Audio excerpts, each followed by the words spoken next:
Bom dia, mais uma manhã com Deus, priorizando a palavra de Deus. E nesta manhã do dia 3 de novembro, nós vamos meditar de Lucas, do capítulo 14 ao capítulo 17. E que a paz do Senhor encha o teu coração nesta manhã.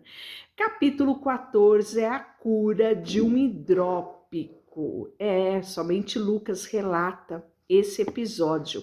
E ele vai falar de um homem que era acometido por uma doença grave, né? Essa doença, ela fazia com que fluidos, líquidos ficassem acumulados no corpo da pessoa. Algumas pessoas no pulmão, outras na região abdominal, e trazia-se uma série de consequências para essa pessoa. Muitos morriam sem conseguir cura daquela enfermidade. Até hoje é uma doença considerada rara. E aconteceu que, ao entrar ele num sábado na casa de um dos principais fariseus para comer pão, eis que estavam o observando. Ora, diante dele se achava um homem hidrópico. Então, Jesus, dirigindo-se aos intérpretes da lei e aos fariseus, perguntou: é ou não lícito curar ao sábado? Eles, porém, nada o disseram.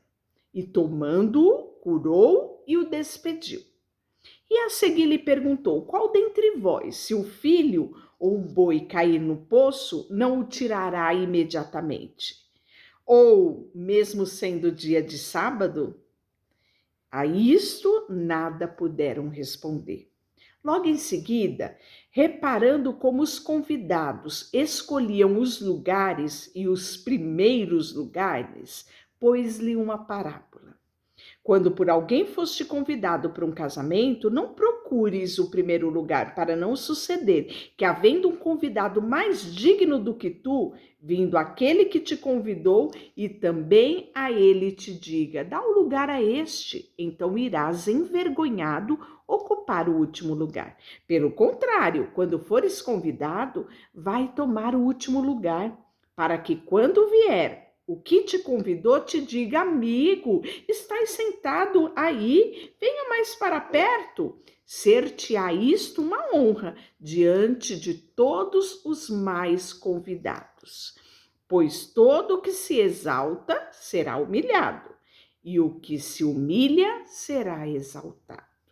Disse também ao que havia convidado: quando deres um jantar ou uma ceia, não convide os teus amigos, nem os teus irmãos, nem os teus parentes, nem vizinhos ricos, para não suceder que eles, por sua vez, te convide e seja tu recompensado.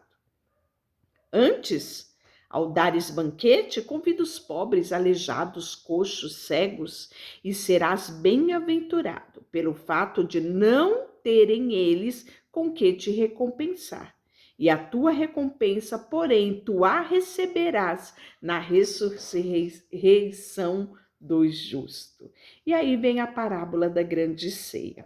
Ora, ouvindo tais coisas, um dos que estava com ele à mesa disse-lhe: bem-aventurado aquele que comer pão no reino de Deus. Ele, porém, respondeu: certo homem deu uma grande ceia e convidou muitos.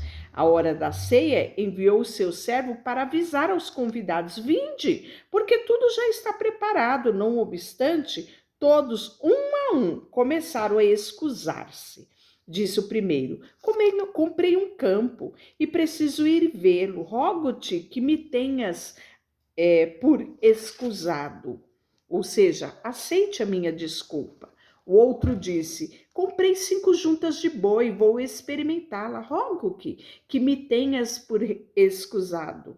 E tornando o outro, disse: casei-me, por isso não posso ir. Voltando o servo, tudo contou ao seu senhor. Então, irado, o dono da casa disse ao seu servo: sai depressa, vai para as ruas, becos da cidade e traze para aqui os pobres, aleijados, cegos e coxos.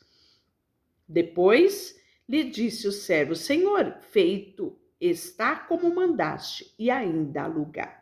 Respondeu-lhe o Senhor: sai pelos caminhos, pelos atalhos, e obriga todos a entrar, para que fique cheia a minha casa. Portanto, porque vos declaro que nenhum daqueles homens que foram convidados provará a minha ceia. E aí, logo em seguida, ele vai falar que o serviço de Cristo, seguir a Cristo, exige abnegação. Grande multidão o acompanhava, e voltando ele disse: se alguém vem a mim e não aborrece ao seu pai, a sua mãe, mulher, irmãos, filhos, irmãs e ainda a sua própria vida, não pode ser meu discípulo. E qualquer que não tomar a sua cruz e vier após mim, não pode ser meu discípulo. Pois qual de vós pretende construir uma torre e não se assenta primeiro para calcular as despesas e verificar se tem meios para concluir? Para não suceder que, tendo lançado os alicerces e não podendo acabar, todos os que virem zombarão de ti, dizendo: este homem começou a construção e não pode acabar. Ou qual é o rei que, indo para combater outro rei, não se assenta primeiro para calcular se com 10.000 homens poderá enfrentar o que vem contra ele com 20.000? Caso contrário, estando outro ainda longe, envia-lhe outra embaixada pedindo condições de paz. Assim, pois, todo aquele que dentre vós não renunciar a tudo quanto tem, não pode ser meu discípulo. Ou seja, amar a Deus sobre todas as coisas. É isso que Jesus está dizendo. O discípulo, ele deve ser o sal da terra. Olha que interessante. O sal certamente é bom.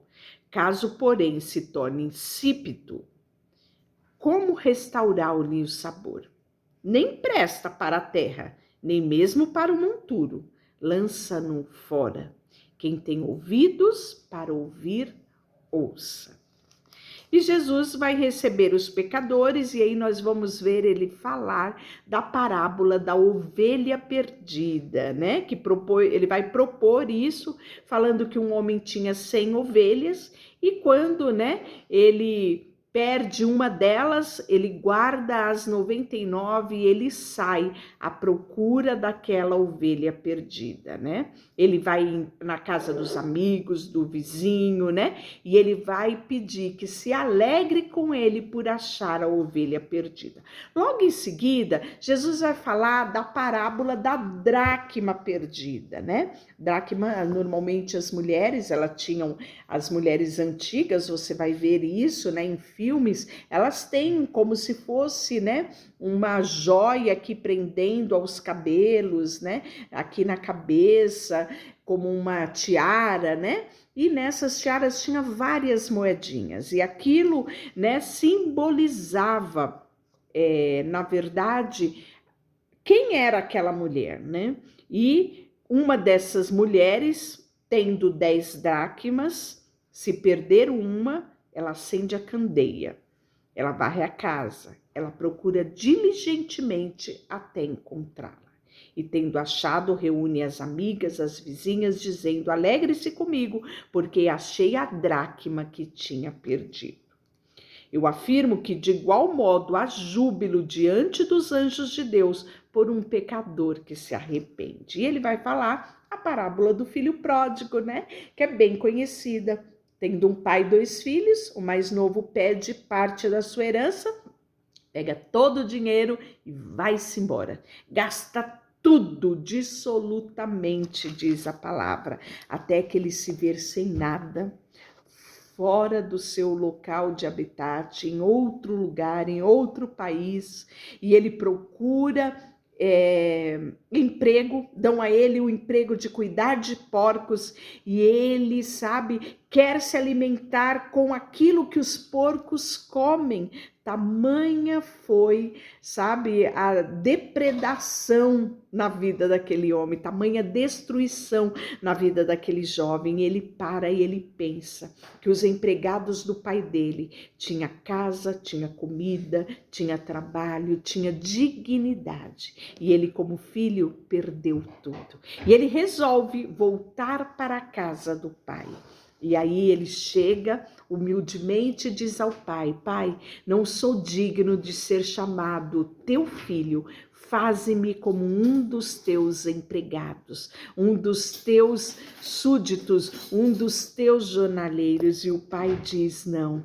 Ele recebe este filho, dá-lhe a ele a vestimenta, calça-lhe os pés, dá-lhe o anel, né, o símbolo da aliança familiar.